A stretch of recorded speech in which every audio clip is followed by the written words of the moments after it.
Welcome to another edition of the Agile Uprising podcast. I'm your host tonight, James Gifford, and we're going to be doing a part two of, I don't really remember what the heck we called it the last time, but it was something about shepherding a new team, bringing them, you're a coach or a scrum master coming into a new team, and kind of how do you pick up where somebody left off.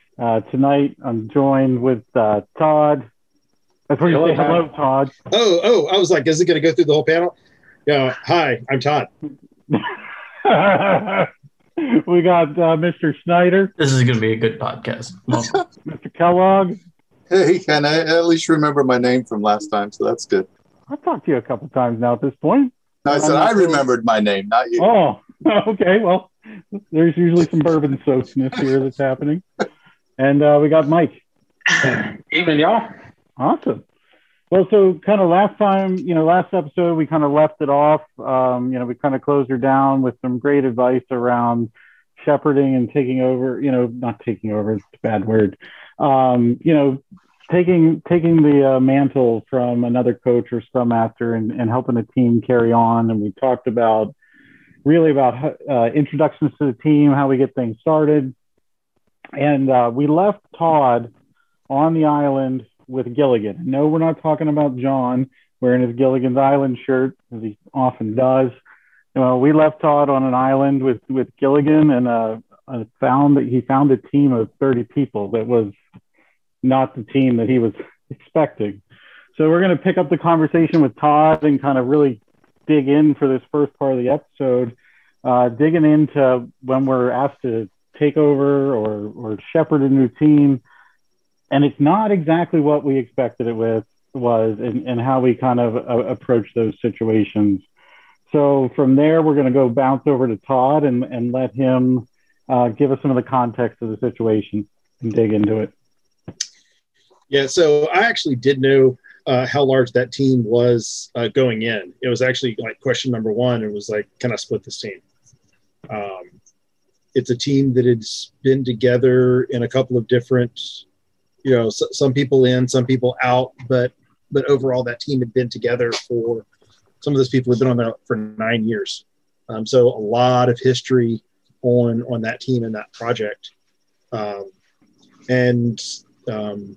It was looking to make a change. There was kind of an existing agile project manager on there, and senior management wanted to look at splitting out into more formal roles and have a scrum master on there and transition that agile PM into a product owner. And so that's what we started doing. The agile PM to the product owner. That could be dicey. Well, and it's an interesting role pivot, but I've also seen project managers make excellent transitions to the role of product owner because they've been around delivery for a long time. They understand managing stakeholders. So there's a lot of good bones there that kind of transitions into that role. I'd be curious, the rest of your guys' experience with kind of that transition there from the product owner or project manager into the product owner role before we kind of turn it back over, maybe talk about how the team splitting might have gone. This is Mike. I've seen it happen once or twice. I think twice, yeah. And it was successful in those two instances because of the individuals and their personalities and their propensities. So kind of along the lines of what you observe, you have the understanding how to manage a lot of people, how to say no in all directions when needed. And being able to see the bigger picture and also the immediate picture. I've also seen it go horribly wrong, where the person who was in that project manager role was a control freak, and that generally doesn't work out well with proper agile teams. Mr. Schneider. Mine's going to be interesting, but yeah, I've seen it happen quite a bit, but honestly, it's kind of down the middle where what I'll say is two specific instances that come to my head really quickly. One was disappointing, one was encouraging, both were successful.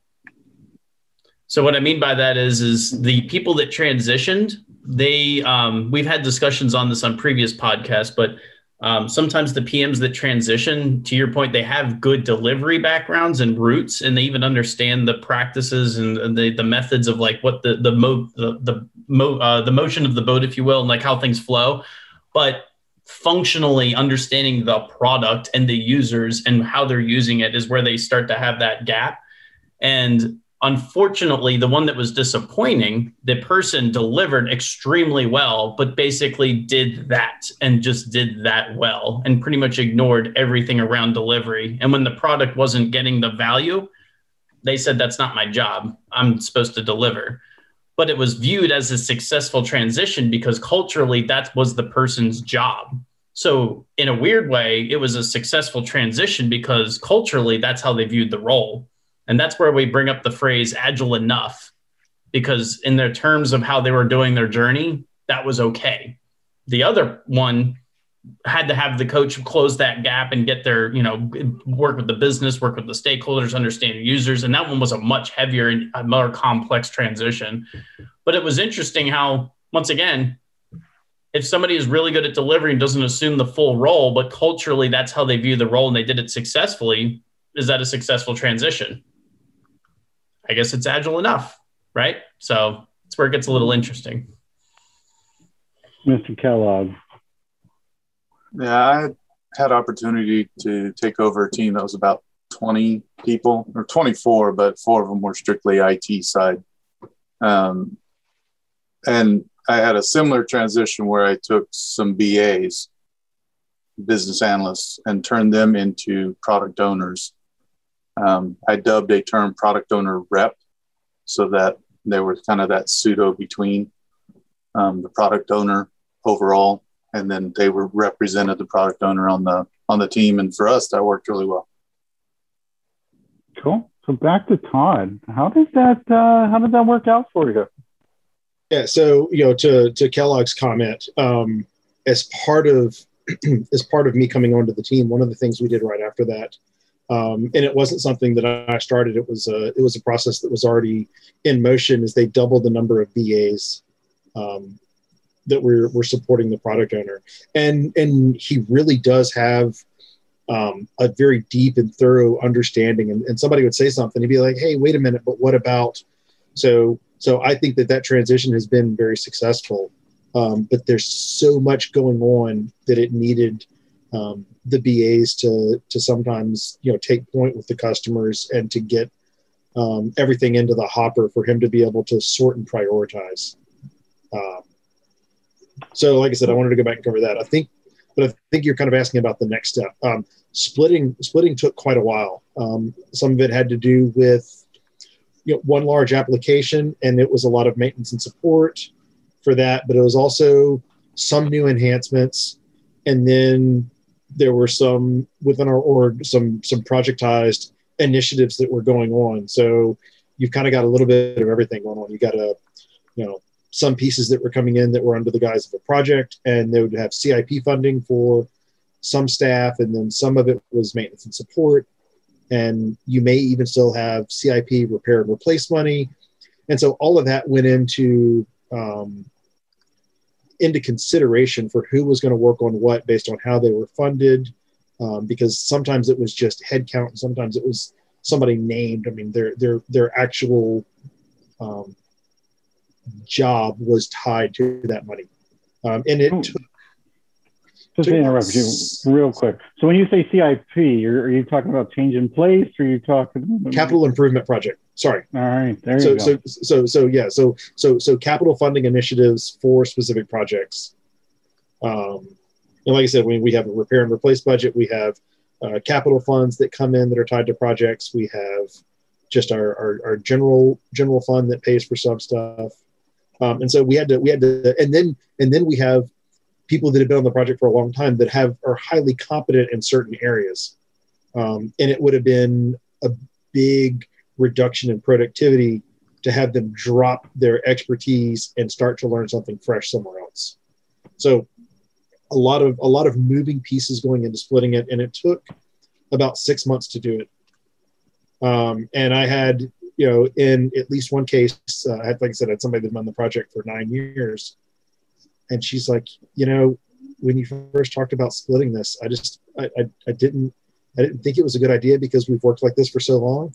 And I woke up one day and I realized that my calendar wasn't full of meetings for like refinement sessions that I was going to go to for stuff that I wasn't going to work on. They just wanted me to be aware. And now I actually had, less meeting time and more doing time. And it was like, now it makes sense. Well, that's good. And so it took you 6 months to split them. And generally, like, I have a kind of a mechanism around going through those team splits and different things like that. And one of the things that I generally try to follow through with is doing like a skills analysis. Like, what do we need? What skills wise do we need to support this product? Are there specific knowledge areas that we need to learn? Things like that. Did you guys do any kind of inventory like that? Sure. I mean, for instance, one of the, there's one particular area that relies a lot on batch jobs. And there's one guy that's like a super guru on batch jobs. So it was pretty obvious where he was going to go in the split. There's another one of these subsystems that does some like really, really strong, some very complex mathematical computations for determining fees and charges and everything. And somebody went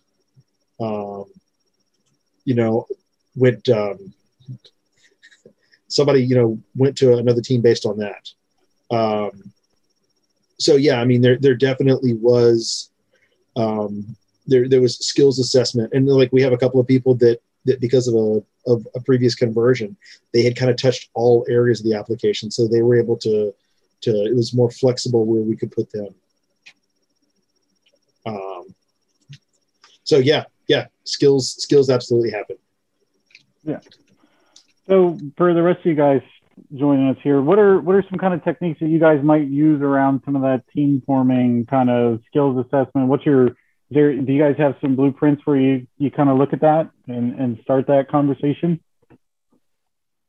Yeah, I'll spice things up, and then I want like Stephen and Mike to chime in, because I've gone through similar journeys where like even at my current company, so I'll be careful on what I say here, but early in my journey there, I was placed in the IT area, and there was over 250 people. I was the only coach, and there were no teams. It was all projects that were individually resourced based off managers' skills that they had. And they said, we need you to create agile teams out of this.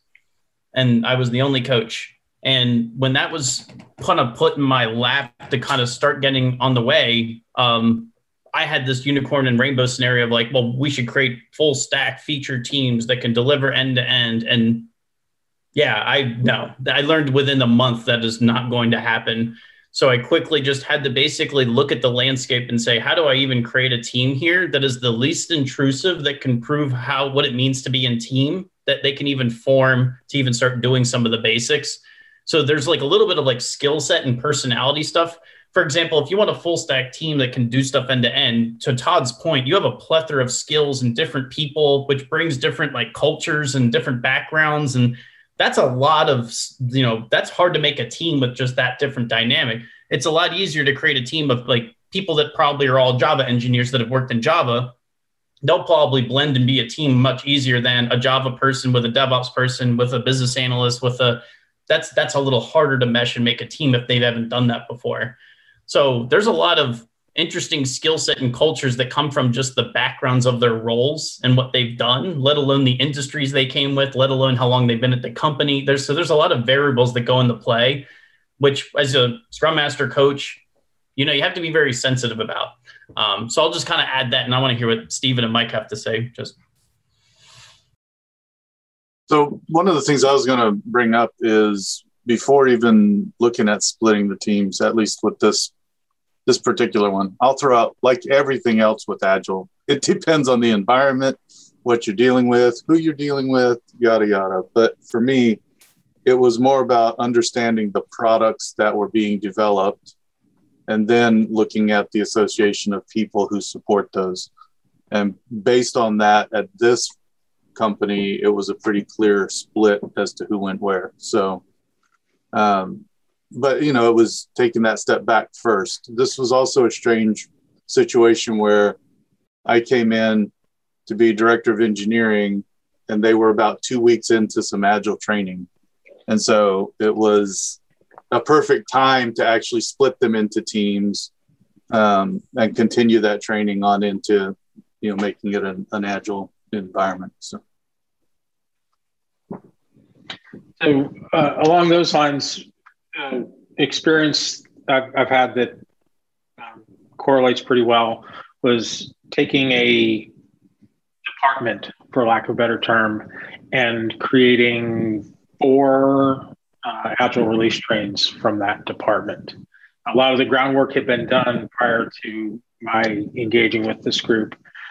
There were still substantial challenges and uncertainty. So a couple things that we did to help kind of navigate our way through it was first thing was just to be agile about our agile. I floated out the idea of let's look at the next year and construct teams that will make sense for the next year. As we work in this fashion over a year, we're going to learn stuff and maybe we'll like this, maybe we'll not, but don't think of this as forever. Think of this as for the next year. That kind of brought some of the anxiety down. And within each art, as they were forming, had the Scrum Masters do a skills matrix with everybody in the team. And it's done interactively all together. And each person says, I'm skilled at this, I got skills at that. And then it put that all up. In those days, it was on a flip chart. And each person can also say, offer that I'd like to learn this skill. And so you can immediately see who's got a skill and then who would like to learn it. So that created some awareness for kind of spontaneous pairing opportunities.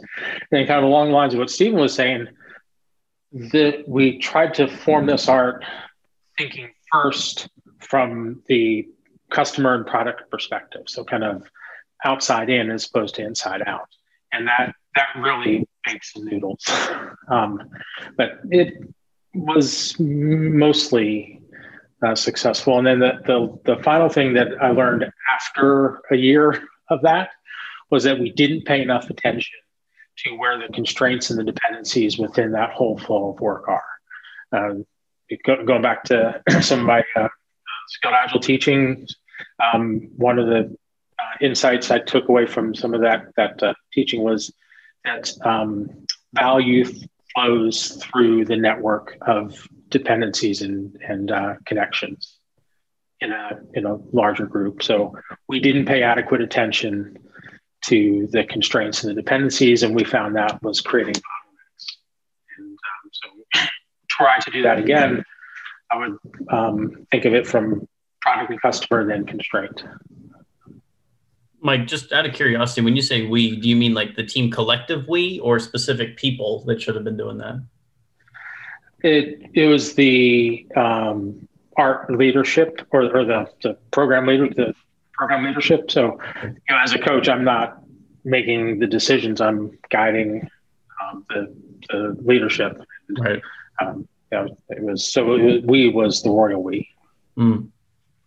So clearly, it could have been Mike's second personality, Jim Bob, that was helping him make these decisions. But that we'll take his word on it. And that's the third one. The second one's Billy Bob. I live in Georgia. So for the rest of us who may or may not be hearing this for the first time and haven't been dipped in the old Agile, when we're talking about an art, we're not talking about my uncle.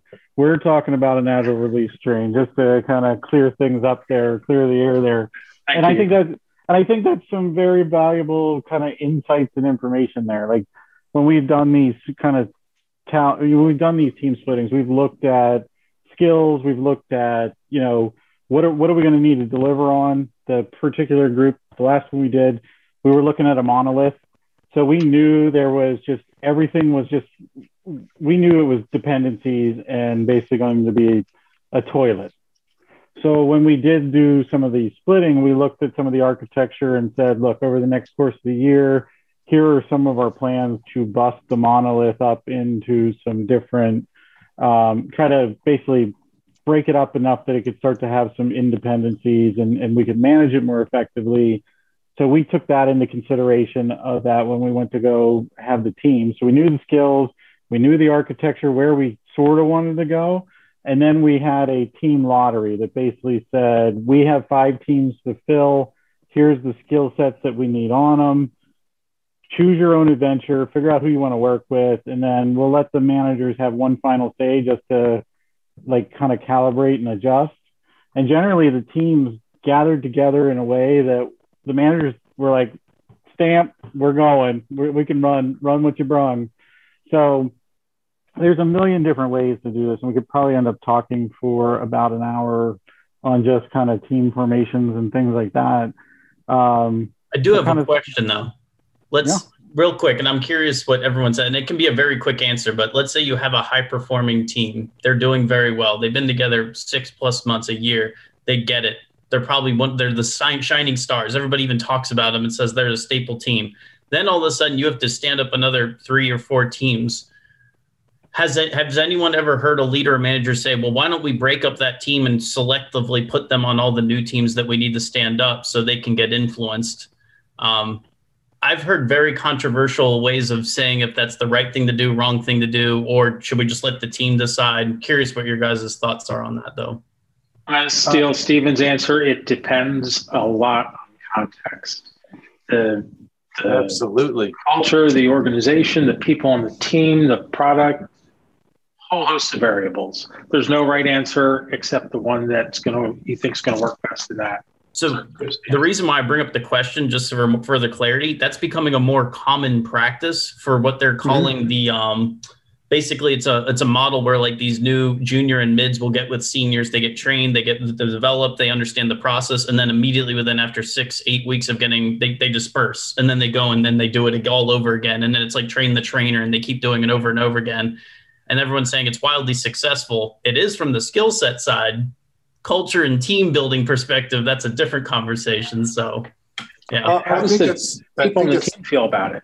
Yeah, I think it really does depend on context, because if you are looking at, where the product is, and if you smash this one team into 4, can you afford the hit you're going to take in productivity by doing that, right? So that's one businessy question that I would bring up, which I think sometimes gets lost in the art of we're going to do agile and do it right. We sometimes do that to the fault of not looking at the business as a whole. But when you break that team up, do they still have the goodness that they had together? Right. Yeah. That team, I think people, what I was going to say is that I think you can work it a different way, where maybe you have a core team of 6, and you add a couple to that, and that's where they get their initial training. And then they can start to form a new team and do it that way. It's like the reverse. Yeah. So, I mean, if I got SEAL Team 6, I do not break up SEAL Team 6. I let them continue to kick doors. Yeah. And my whole kind of thing around this, and it's that kind of paradigm shift that most companies tend to suck at and don't actually make happen, is your managers in a matrix organization should be more focused on growing talent, training developers, and being those coaches.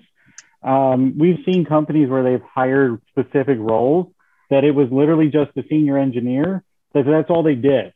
They went around and floated around to the teams of freshers, and they were the coach and mentor for that team, where they didn't have a manager that was capable of doing that. If you've got a high performing team that is just crushing it and able to put out high quality code and the craftsmanship's there, I don't touch it. It's like my old Jeep. I'm going to keep on driving it till it breaks down, and then I'm going to put a new starter in or whatever, and I'm going to keep on driving it. But you don't mess with it. If it ain't broke, don't fix it. So, there's interesting ways to go about doing this. I would never recommend splitting teams. But again, Heidi Van Helsen does have some great things on dynamic reteaming, and we had her on the podcast a while back, and I'll just post a link up there in that corner. No, we're not on YouTube, so that doesn't really matter. But see, I'm just going to continue to wreck this thing for Jay. That's awesome. Well, and I'll throw a curveball here, and Mike Mike may see where this is coming from, but I do a lot of work with scouts, and so I mean, when we have new scouts come in, we don't necessarily want to break up an existing patrol, but you have kind of two thoughts where you can take, a new group and kind of scatter them out through existing ones so that they can learn. But I've seen amazing results taking a group of all brand new scouts with one good leader and them outperforming groups that have been together for years. And if you can do it with a group of 10-year-olds, maybe you can do it with a bunch of software developers. It's all about attitude and enthusiasm with the new scout patrol. And you can see the same thing in the workplace. Attitude and enthusiasm go a long way. But you throw a killer leader in there that's going to let them grow into their own, and it's amazing. So man, I will have to agree with you with that. But I'm an Eagle Scout. I was in scouting for pretty much from Cub Scouts all the way till I aged out at 18. And I didn't go back to be a leader because I, went to college and was too busy partying. But, so it's the scouts, team building, things like that, the whole new team, kind of bringing them in and having a great leader and them excelling is I've seen it at least half a dozen times with the number of kind of troops we've had come in and age out and different or leave because of sports and all that stuff. Those teenage years are the rough times for the scouts when people are coming in and out. But Todd, have you ever had a 14-year-old quote the Tuckman model to you? No, but Mike, I don't even know what the Tuckman model is, but I would love for one too. I'm forming, storming, norming, performing. Yes. Yeah. I was in a conversation last week and it came up and I'm like, you're 100% correct. So I didn't know it had a fancy title there. Yes, it does. And then some people will say the final stage is stagnation, but that's another topic for another show. One of the things that I've found kind of interesting though, is that companies like one of these, when you have a bunch of teams that are just newly formed, like there are learning opportunities. If you're doing Scrum and you can run on a Wednesday and on a Tuesday and you do your retro and planning on that Tuesday, you got 4 hours in the afternoon or 4 hours in the morning that you can basically create Slack and do things like code dojos. And so where you're getting these more senior high performing teams together with some of the junior teams and then kind of upskilling them through kind of different events. And that happens every 2 weeks. You're building learning right into how you operate your teams. If you're assuming you don't have a dislocated team there. Well, was that like a dislocated shoulder? Is that dispersed? Are they all over the place? That's a new one for me. So you got the two people in time zone, minus 9.5 hours, 3 people in time zone minus 5 hours, 1 person in Eastern time, 2 people in California time, and they try to call that a team. I think Mark Kilby wrote a book on that with Joanna Rothman, and I don't know if I'd ever do that. So I wouldn't either. But there's an episode on there. It's on the podcast. Yeah. You can find it. That's why I call it dislocated teams, because they're not. It's like just like having a dislocated shoulder. Interesting. Work. I think one of the things too, I'll just throw out that in this kind of scenario is a lot of times it's not necessarily the skill sets that make that team a high performing team. It's all the unwritten stuff about how well they interact together, how well they read each other, how well they communicate. And so taking those people and dispersing them may or may not yield those same results because they're now interacting with different people. So that's part of why I mentioned that, it's going to have an impact on the business. Surprised nobody's gone back 3 years in the time machine to the era of the dojo, where the dojos were the answer to this question. So we're still doing dojos. Not where I'm at now, but we were. I'll throw something out there, by the way. That's this changed my whole perception on coaching drastically when I saw this data metrics. But back when we were educating and coaching some of these teams on agile concepts, standing up some teams. We had some managers that were unfortunately looking at some of the wrong metrics to judge the success of a team, things like velocity or throughput of issues done. And sure, I mean, there is some merit in saying that speed of delivery is useful, but those KPIs are misleading in terms of speed. That's not point of what I'm bringing up, though. The interesting thing is as a team was moving on, the KPIs that were interesting on, like, did we structure this team well? Are they working well? Do we have to do anything? One of the teams that was having the lowest velocity and lowest issue throughput still had the most successful product value outcomes. Because they started to realize when the Scrum Master was actually deployed to fix the team on why they weren't delivering faster than the other teams, the Scrum Master came back a couple sprints later and was like, this is the only team that partners with business doing UX research. And then they found out that's why they're actually delivering things that are being used. So thought that was pretty interesting. And sure enough, that became a big, huge change for the coaches. So. Well, I mean, it goes back to how are you using data to coach and influence and kind of coach teams. I mean, you can hear Colleen Johnson, she's getting ready to give a talk on data-driven retros. So there, if you have the right sets of metrics, if you're focused on the right things, and the teams, like, that's the general challenge though with data. Like I've showed teams all kind of like pull out Troy McGinnis's sheet and show them that they're starting more items in a week than they're finishing, their quality to burn down of like defects in the backlog kind of ratio, different elements like that. And they didn't give a crap.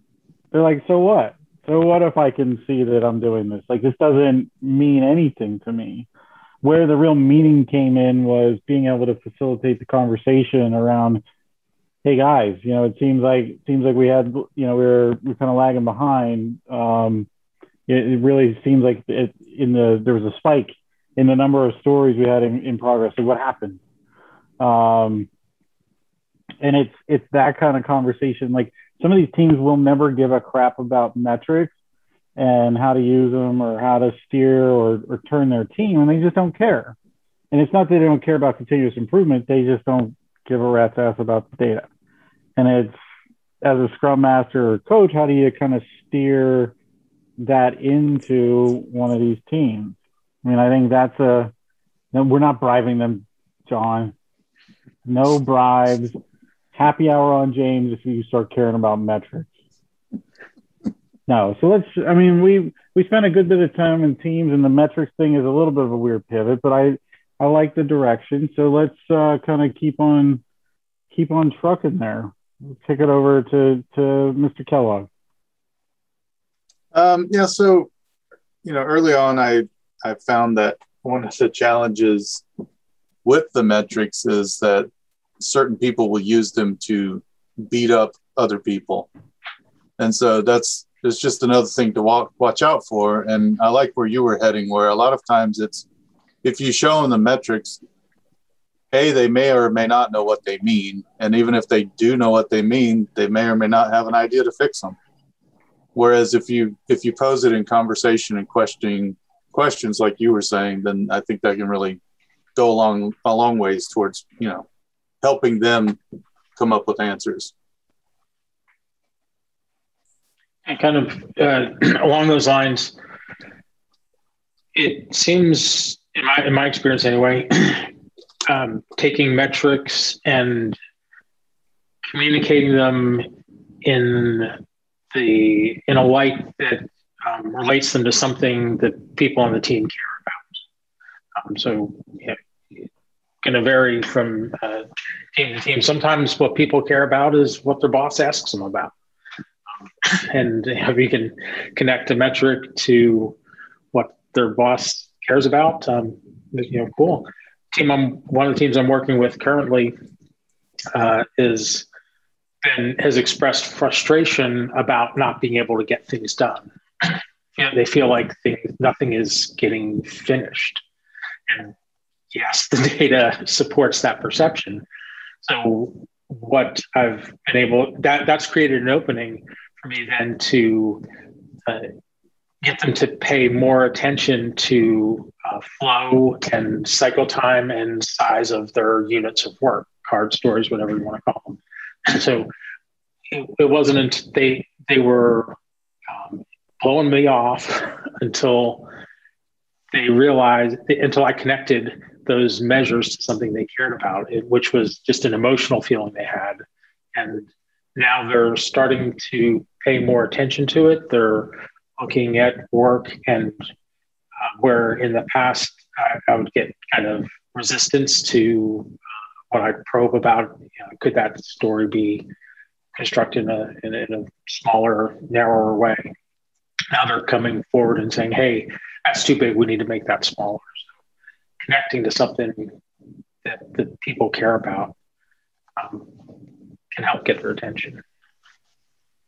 Hey, Mike, I'm just out of curiosity. Have you ever done like, and this is forever, but I'm just curious with Mike, your experience on like, because I know you're like surveys that do kind of like health assessments or how the team's doing and things like that. Some of those are valuable, but even when you do some things like pulse kind of retro sort of statistics, like even if it's defects or stories and like things like that, those are valuable. But I kid you not, I've had management and even leadership get exposed to some of that data because they wanted to know how things were doing in the continuous improvement world. And when they were shown the data on, things that leadership should be doing to help them or things that management should be doing, meaning the team escalating and raising impediments that they can't solve, I kid you not, sometimes they go, they're wrong, or I don't believe the data. How do you coach that? Wow. That is an interesting quandary. A good example is like, hey, we have a lot of defects because we just don't have enough environments for us to properly, and they just go, no, I don't think you're writing test scripts well enough. Like they just don't believe the data or what's being escalated as an issue. Like they just ignore the team. Yeah. One thought that comes to mind is if someone said, I don't believe what the team's telling me, then say, I'd encourage you to have a one-on-one with 2 or 3 people and let them hear from them yourself. If the perspective was in that example, we have so many defects because we don't have enough environments, then you maybe mine the defect data, look for root cause analysis and say, hey, guess what? Out of 278 defects in the last sprint, 63% of them, or whatever the number is, are directly attributed to poor environment or something like that. So generally speaking, it's going to take digging a little deeper. And more often than not, the data will tell the story. If you can find out what the real objection is, frequently that, I don't believe that is a defensive reaction. So I try to understand, what do you value that I've just threatened with that statement? And then when you can find the emotional trigger, bring a different take on the data to help overcome the objection. But that is a non-trivial hurdle to overcome. There's no easy magic answer to that. That's advanced stuff. Yeah, the emotional trigger in that one is, oh no, I'm going to have to spend money, so they're definitely wrong. Yeah. So to me, part of it is before presenting or showing that, you need to understand the background and the data behind it. So even in that example, somebody may be saying, hey, we need this. If you talk to them and ping them more about why, you may find out that they're actually just showing, I have the symptom and I think that's the answer. And maybe it's not. So before you have to go back it up, make sure you understand the why and that you buy into it as well. Well, metrics should tell a credible story. And so for me, we have so many defects because we don't have the right amount of environments. There's a whole lot of other story that I'm probably going to go be poking into with the stick, making sure that there aren't holes in the boat. And I'm going to kind of want to understand what their unit testing is. And I'm not caring about coverage, but I'm caring about, are we doing unit testing? Or does our testing pyramid look like home plate? It doesn't even look like it might be looking like an upside down ice cream cone. You never know. But if it looks like home plate where there's a little bit of unit test and then lots of end-to-end selenium tests or any of that nonsense, then we probably got some problems. To your point, though, that's the opposite side. It's kind of almost an opposite approach to what Mike was saying. Both are complex in their own regard because it's hard to do what you're talking about, too. Like, you either have to be a very advanced, like, kind of psychology-like coach to kind of know that trigger point, the emotional impact, and kind of how to shape the communication, or you have to be kind of technical and kind of know how to dig in with the team and actually understand and like empathize with the technical side of it and go. So both are complex. Or you have to be both. Oh, yeah. but that's the thing, though. If I'm coaching and I'm working with them, and when I was a scrum master, when the teams would raise these kind of impediments, I'm never going to let them get to Billy Bob, the pissed off manager, without having kind of gone on either side of it. And then I'm going to come in as the shield, and I'm going to take the face punches so that the team isn't necessarily exposed to it. But that's generally, I've always played, even today as a coach, I am the human shield to, get punched in the face before the team does. And I will validate stories either, hey, we've got problems this way, we got problems this way, or we don't have enough environments because this environment goes down 88 times a day. And here's the log. Here's an email from the support guy saying that they can't keep this thing running because somebody else introduced a memory leak. And we can't figure out which commit put the memory leak in there. And we haven't gone to Todd in a while. It feels like we've been monopolizing this. And I do want to circle back to Mr. Todd. The metrics we care about are out of 80 hours, have we assigned you 80 hours of work? Well, that's important. You got to be committed to 100%. So I'm taking slack time. Is it important where you work? You got to get the capacity you paid for, right? That's the 100%. It was funny. I had a leader the other day ask me, "Can you put me some statistics on how much time my team's spending learning? Because I don't think they're learning enough." And I'm like, "Wait a minute, time out, everybody.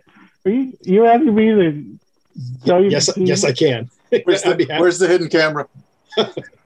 And so that was one that was interesting. But like the overcommitted, the not being able to build buffer in the sprints, that slack, none of that slack time being built in there.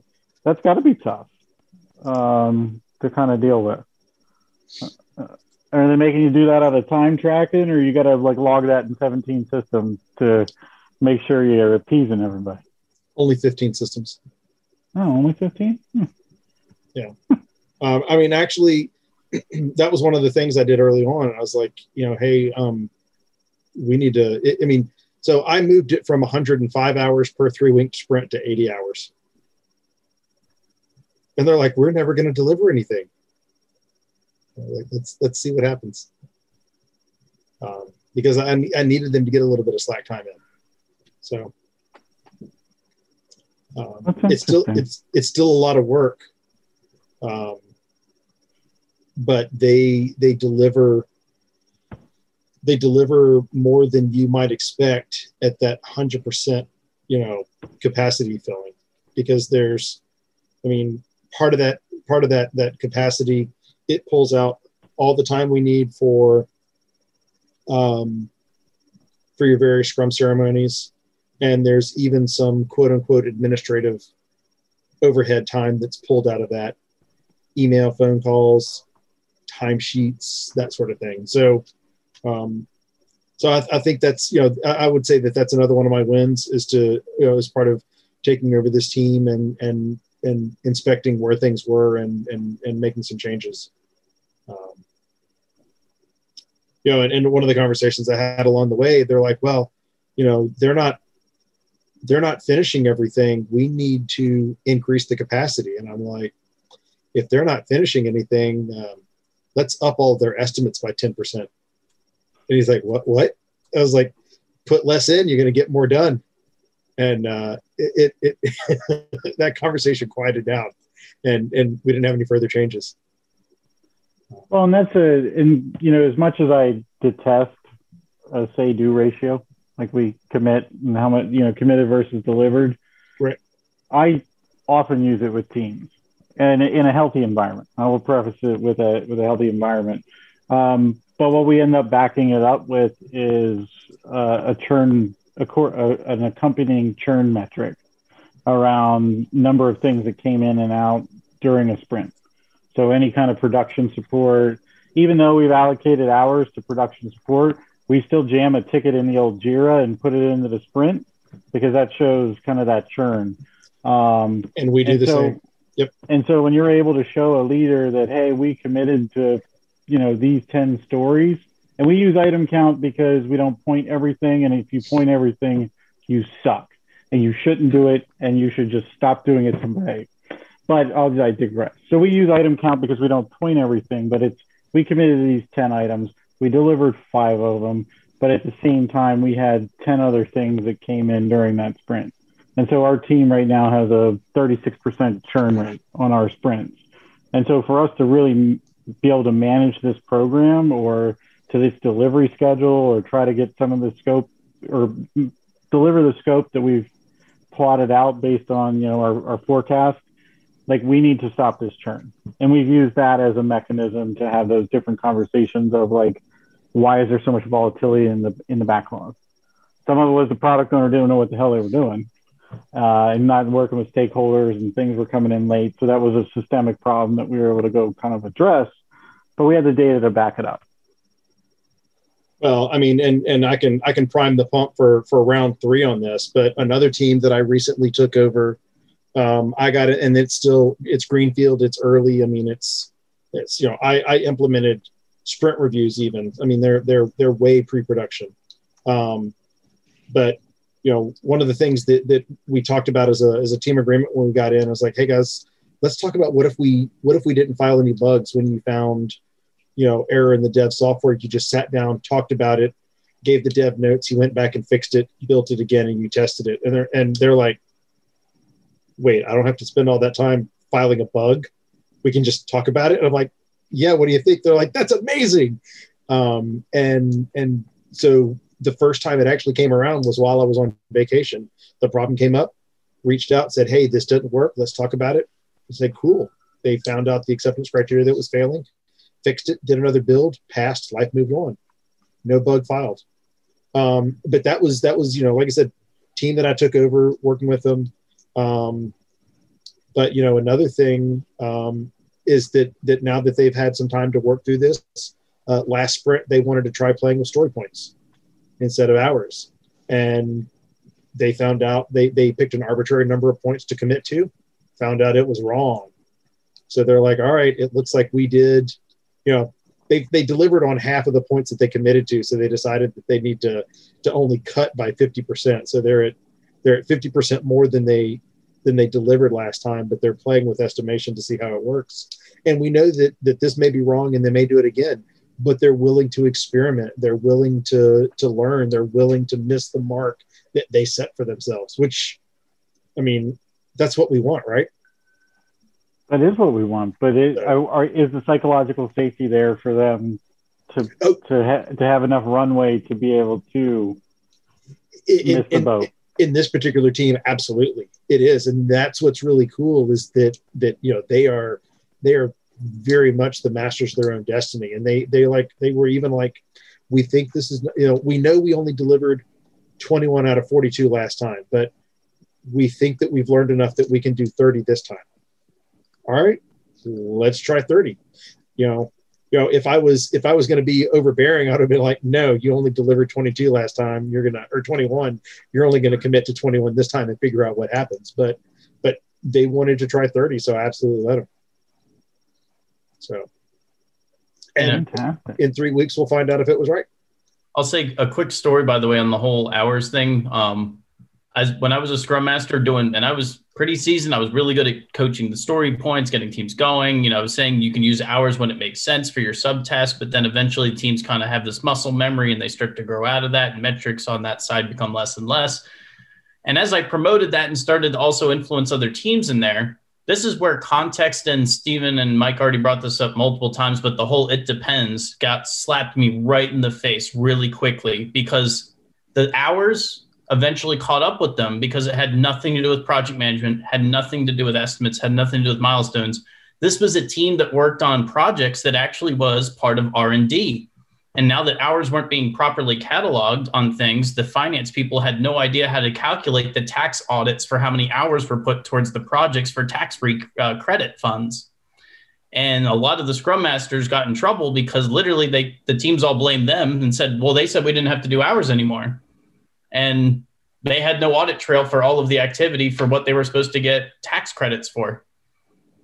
So having context when you actually understand the full system of how it works, this is where I go back to the whole agile enough. Just be really careful that you know all of the players' personas and how it's being used before you make a decision. And sure enough, we iterated, we pivoted, it was okay. But like, I just wanted to tell that little story because sometimes it's bigger than just the framework when you're working with a system in a company. There's a lot of things that happen. And this is where coaches just learn through experience when they go through those things. Well, John, I am glad that you've picked up my soapbox of agile enough. I mean, that is mint.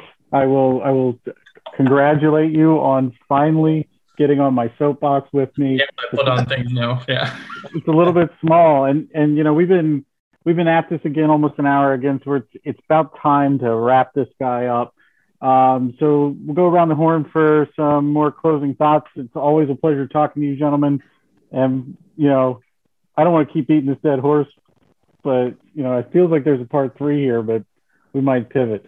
So we'll go around the horn, have some closing remarks on this topic, and then we'll close her out.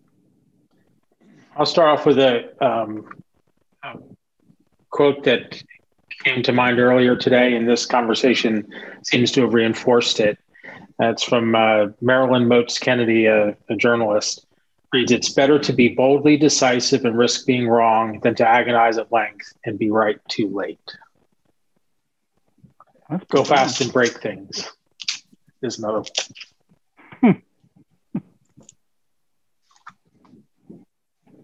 John. Man, I'll have to follow up your quote with another quote because sure. Let's see. This is where the emergence of where data is going to go, and this means data in general for all things, but the quote is from the book Homo Deus, A Brief History of Tomorrow, Yuval Noah Harari. In ancient times, having power meant having access to data. Today, having power means knowing what to ignore. So I'll leave you with that. Go to Mr. Kellogg. I mean, if I have to do a quote, it's going to be "Man who stands on toilet is high on pot." I mean, I don't have a good quote right off the top of my head. What I will say is, going back to the main topic of taking over a team, I will put it in context of taking over a team at a new company. Make sure you understand the why of the company. Learn about the product itself, observe what the team is doing and how they're functioning before stepping in and trying to say, here's what you need to change. That's all. Todd? And I was really worried about following the quote game until Steven. So, thanks for letting me off the hook on that one. I'm going to go a slightly different route. I want to say to the Agile Uprising listeners out there, I would not have had the successes that I've had, and frankly, some of the recoveries for when there were mistakes that I've had, were it not for Agile Uprising. So the podcasts are great, but my recommendation is hop on the Discord. It has greatly accelerated my career from mid-level product owner to Scrum Master for some pretty complex applications and into team coaching. So, everybody else on this session has 10 times the experience I do, but I'm here in part thanks to the knowledge and wisdom from the Discord server. Awesome. And I'll pick it up and end this with a quote, and it's going to be my man, Dr. Edward Deming. And it's without data, you're just another person with an opinion. And with that, we're going to sign off, folks. So for all of our listeners, thank you so much for listening. I don't even remember the outro, so we're just going to say that's it. Sorry, Jay. Maybe if we have a Patreon. I do remember that we have a Patreon, and it could be at something like patreon.agileuprising.com. I don't really know. Go listen to a show that Joey did, because he does the outro really good, and I'm just going to hatchet this thing to the end. And for that, thanks for listening.